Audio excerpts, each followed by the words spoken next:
Og den dag, hvor vi skulle se noget håndbold, og min hjemmeleder var på arbejde og spurgte, om jeg ville med ud og se skivespil. Jo, men det ville jeg da gerne. Så vi tog på selv vores bus, og vi var nogle stykker, der tog afsted ud og se med skivespil jo i Randers. Altså når vi gerne fandt handen. Fordi hun havde lidt svært ved at finde handen. Og så derefter ville jeg så starte sommer, fordi jeg blev spurgt, om jeg godt kunne tænke på det. Så jamen, det kunne jeg godt tænke over, og så begyndte jeg lige pludselig med det.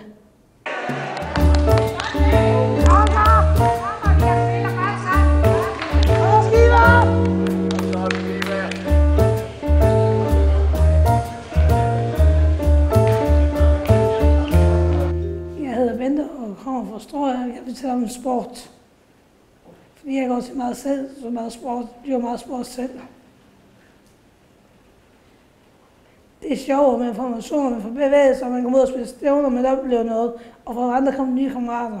Noget nye jo mennesker, og pludselig man har det sjovt med hinanden, vi er fjender og har det sjovt, og drejer hinanden for sjov.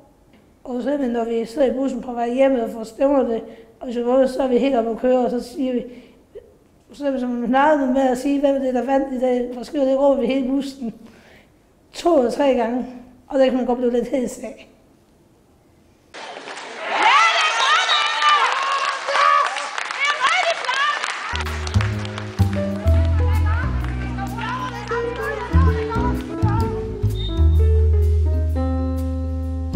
Jeg har skåret til bogen før, og det var også sjovt, men man tager sig ikke ved det.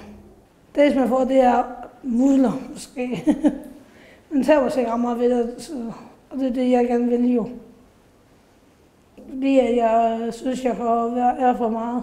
For dengang jeg gik over på den efterskole, der var jeg faktisk meget tynd, dengang jeg startede op, men dengang jeg så var færdig og kom op og har gået nogle år, så ville jeg blive tykkere og tykkere.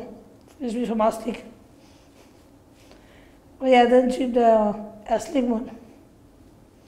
Men jeg er ved at skrue ned i det nu. Jamen, jeg er stadig med emotionsnød, men det var jeg kun 2-3 gange. Så gad jeg ikke det med, fordi det lå for langt væk fra mit hjem. Jeg sad med det, jeg boede i Skive jo, fordi jeg skulle tage mig, og det havde mamma hjemme, vi havde nemlig snakket om det. Jeg skulle begynde med det, så prøvede jeg, og hun med ude, og så. Men jeg vidste godt, at det havde også til at det vi kunne ikke gå, fordi det lå for langt væk, det medium, det ville. Og jeg havde, hvem fik, så også det sidste, jamen du havde ret, Bente. Ja, det var det, jeg sagde til dig. Og så efter jeg flyttede til Stor, så har jeg så prøvet det igen, fordi det var tættere på, og så er det levet nu. Nu er jeg derovre 2 gange ugen, og plus mange andre ting, der var derovre, så vi prøver på at få flere med. Det er også bedre, fordi så er man alene. Så kan vi hjælpe hinanden og sådan noget. Jeg begyndte at gå, jeg fodbold sammen med min kæreste og hans lillebror. Gør vi jo, når vi lige vejret til det, når vi lige har lyst til det, og hvis vi ved, at nu er vejret til det, så spiller vi bold. Til resten så spiller vi ikke. Fordi så hvis banen, når vi spiller, er for mudret, og når man går på det, så siger slup, slup, så må man ikke spille, fordi det kan ødelægge banen. Nu skal du se, kom så stor! Du skal se dem der nu. Du skal jo det. Godt, Thomas. Godt. Okay, yes. Godt, Gabo!